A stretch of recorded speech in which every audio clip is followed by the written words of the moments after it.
চিকিৎসক তথা চিকিৎসাকৰ্মীৰ অভাৱত অস্তিত্বৰ সংকটত ডিগবৈৰ এওডি চিকিৎসালয় বিশেষজ্ঞ চিকিৎসক আৰু চিকিৎসাকৰ্মী স্থায়ীভাৱে নিযুক্তি নিদিয়াত চিকিৎসালয়খনলৈ নোযোৱা হল কোনো ৰোগী চিকিৎসালয়খন পৰিচালনা কৰাত সম্পূৰ্ণ ব্যৰ্থ হোৱাৰ অভিযোগ উত্থাপন কৰিছে আইঅচিৰ বিৰুদ্ধে এটা সময়ত উত্তৰ পূবৰ এখন উল্লেখযোগ্য চিকিৎসালয় হিচাপে পৰিগণিত চিকিৎসালয়খনৰ এনে দুৰৱস্থাৰ বাবে এতিয়া প্ৰতিক্ৰিয়াৰ সৃষ্টি হৈছে সচেতন মহলত এই সন্দৰ্ভত এক প্ৰতিবেদন আগবঢ়াব সাংবাদিক বুবু গগৈয়ে কেৱল তেল শোধনাগাৰৰ বাবেই বিখ্যাত নহয় ডিগবৈ চিকিৎসা ক্ষেত্ৰ বা চিকিৎসা বিজ্ঞানৰ ক্ষেত্ৰতো ঐতিহ্যমণ্ডিত এক গৰিমা আছে বিশেষকৈ ডিগবৈ শোধনাগাৰ স্থাপন কৰাৰ লগে লগে ইংৰাজে ইয়াৰ এই শোধনাগাৰত কাম কৰিবৰ কাৰণে আচলতে কাম কৰি যিসকল শ্ৰমিক আহিল বা শ্ৰমিকৰ সংখ্যা লগে লগে বৃদ্ধি হ'ল তাৰ সেই শ্ৰমিকসকলক চিকিৎসা কৰিবৰ কাৰণে ব্ৰিটিছসকলে স্বাভাৱিকতে এখন চিকিৎসালয় নিৰ্মাণ কৰিছিল ডিগবৈ এটা পাহাৰীয়া সেউজীয়া একদম মনোৰম এটা পৰিৱেশত যিখন চিকিৎসালয় বৰ্তমান এওডি চিকিৎসালয় বুলি জনাজাত এইখন চিকিৎসালয় 1939 চনতে সেই সময়ত ব্ৰিটিছৰ যিগৰাকী গভৰ্ণৰ আছিল ৰবাৰ্ট ৰেড্ডি নামৰ যিজন গভৰ্ণৰ আছিল তেখেতৰ পত্নী লেডি ৰেড্ডিয়ে এই চিকিৎসালয়খন আনুষ্ঠানিকভাৱে 1939 চনত উদ্বোধন কৰিছিলে আৰু তেতিয়াৰ পৰাই গৌৰৱ উজ্জ্বলভাৱে যাত্ৰা আৰম্ভ কৰি গৈছিল এই চিকিৎসালয়খনে বিশেষকৈ চিকিৎসালয়খনত উত্তৰ ভাৰতৰ ক্ষেত্ৰত বিশেষকৈ উত্তৰ পূব ভাৰতৰ ক্ষেত্ৰত ইচিজিয়ে হওক আইচিইউয়ে হওক বা অন্যান্য চিকিৎসাজনিত যিসকল বিভাগ আছে গুৰুত্বপূৰ্ণ বিভাগসমূহ এই তেতিয়াই এখন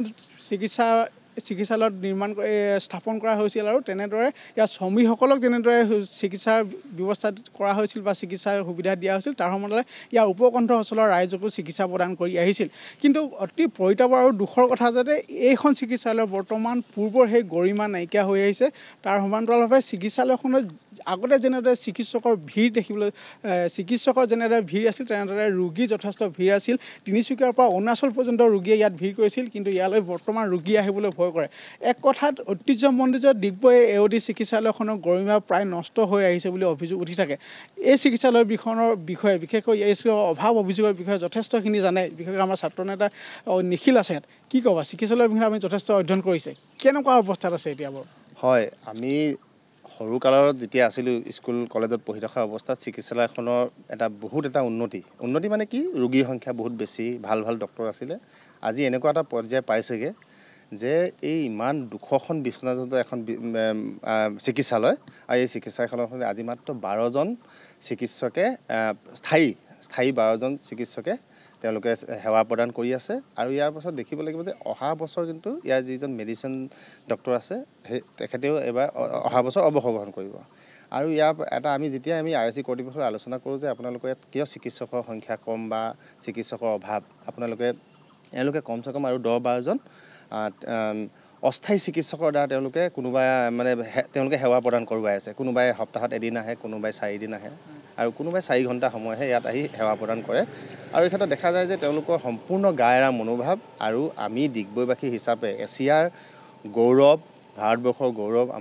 আমাৰ সকলোৰে গৌৰৱ ডিগবৈ ৰিফাইনেৰী আৰু ডিগবৈ ৰিফাইনেৰী কেন্দ্ৰ কৰিয়েই এই চিকিৎসালয়খন স্থাপন হৈছিল আৰু তাৰ বাবে আমি সকলোৱে স্থানীয় ৰাইজে বিচাৰোঁ যে ইমান হাজাৰ কোটি টকা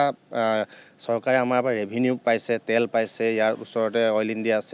আছে গোটেইখিনি আছে তাৰপাছত কিন্তু আমি যি স্বাস্থ্যসেৱা পাব লাগিছিল সেই স্বাস্থ্যসেৱাৰ কিন্তু সম্পূৰ্ণ কিন্তু ডিগবৈবাসী ৰাইজ বা ইয়াৰ যিখিনি ওচৰ কাষৰীয়া অঞ্চল মানুহখিনি কিন্তু সম্পূৰ্ণভাৱে বঞ্চিত হৈছে আজি কিবা যদি এটা সাধাৰণ বেমাৰে আজাৰ ইয়াত কোনোবাই ইয়াত ভৰ্তি কৰিবলগীয়া অৱস্থা হয় কিন্তু তেওঁলোকৰ কিন্তু ইয়াত কোনো ধৰণৰ সঁহাৰি পোৱা দেখা নাযায় আৰু এখন একচুৱেলি এটা ৰেফাৰ চিকিৎসালয় হিচাপে জনাজাত আৰু এই ক্ষেত্ৰত আমি দেখা পাওঁ যে আমাৰ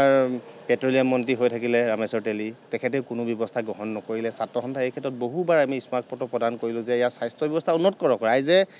ইয়াত কিবা এটা ডাঙৰ জৰুৰীকালীন কিবা এটা ঘটনা হ'লে ইয়াৰ পৰা ডিব্ৰুগড় গৈ পিনি আমাৰ যিটো কেতিয়াবা এক্সিডেণ্ট হয় দুৰ্ঘটনা হয় ডিব্ৰুগড় গৈ পিনি কিন্তু ৰোগী গৈ নাপায়গৈ ইয়াত চিকিৎসক নাথাকে নাহে আচলতে কি হৈছে ঘটনা চিকিৎসক নাথাকে এতিয়া এওঁলোকৰ এটা মতামত যে আমি এডভাৰটাইজ দিছোঁ চিকিৎসকে ইয়াত তেওঁলোকে আহি ইয়াত জইন নকৰে বা ডক্টৰ নাহে চিকিৎসক নাহে কিন্তু তাৰ অনুৰূপ কিন্তু আমি যদি অইল ইণ্ডিয়া যিখন দুলীয়াজানৰ হস্পিটেল আছে তাত কিন্তু সকলো স্থায়ী চিকিৎসক সম্পূৰ্ণভাৱে তেওঁলোকে উন্নত মানদণ্ডৰ চিকিৎসা সেৱা ৰাইজক প্ৰদান কৰিছে ৰাইজেও সেই সেৱা লাভ কৰিছে দুলীয়াজানবাসীয়ে তাৰ ওচৰবাসীয়ে কিন্তু আমি ডিগবৈবাসী হিচাপে এই সেৱাৰ পৰা বঞ্চিত হৈছোঁ আৰু ইয়াৰ ক'বলৈ গ'লে তেওঁলোকৰ সম্পূৰ্ণ এটা গাৰা মনোভাৱ আৰু তাৰ পৰা এটাই বুজা যায় যে যদি সেই একেটা পে স্কেলত যদি অইল ইণ্ডিয়াত এজন চিকিৎসকে আহি যোগদান কৰিব পাৰে স্থায়ী হিচাপে তেনেকৈ ইয়াত কিয় নকৰে ইয়াত হয়তো তেওঁলোকৰ কিবা এটা বেলেগ ঘটনা আছে কিবা এটা আছে সেইকাৰণে তেওঁলোকে ইয়াত বহন কৰিব সেই সুবিধা যিখিনি দিব লাগে তেওঁলোকে দিব পৰা নাই বা দিব পৰা নাই নে তেওঁলোকে অনিচ্ছুক আৰু এখন হয়তো লাহে লাহে এনেকুৱা হ'বগৈ যে 200খন বিচনাযুক্ত এখন চিকিৎসালয় লাহে লাহে এখন এটা মানে মিউজিয়ামলৈ হয় বুবু গগৈ আপোনাক এই প্ৰতিবেদন আগবঢ়োৱাৰ বাবে ধন্যবাদ জনাইছোঁ ডিগবৈৰ আচলতে যিখন AOD চিকিৎসালয়খন এতিয়া প্ৰশাসনত ৰূপান্তৰিত হৈছে IOC কৰ্তৃপক্ষ আচলতে এই প্ৰতিবেদন দেখাৰ পাছতে কি ব্যৱস্থা গ্ৰহণ কৰে সেয়া পৰৱৰ্তী সময়ত লক্ষণীয় বিষয় হিচাপে বিবেচিত হ'ব